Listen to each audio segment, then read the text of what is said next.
Halo kaka, vipi za usiku? Fresh kidogo brother. Kuna tatizo, kuna mambo yananiuzi bro. Una tatizo gani? Mwanamke wangu nimebatika kumpea mimba, yanataka aitoe.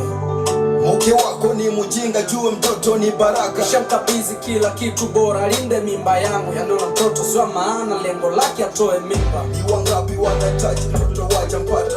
Kosa mtoto hadi ndoa zinavunjika. Ndo yule demu niambiaga utamuoa. Ndio bro, hadi shamutambulisha kwa wazazi. Kipi kimemufikia ili amue kuitoa? Jitahidi kutafuta miezi 9 itimie mpaka mtoto azaliwe. Ama tatizo ni pesa ndo inafanya kuchukia? Shaniomba kila kitu, shaniomba chingwa tembo, mimi nikamtafutia. Pengine kusikia shauri za wenzako wa karibu. Nishamomba shauri ya sister Carly Hamuli, akaniambia mwanamke sio sura, mwanamke tabia. Mwambie asubiri mpaka mimba izaliwe. Na hii ndo mara pili namkuta akitaka kunywa dawa.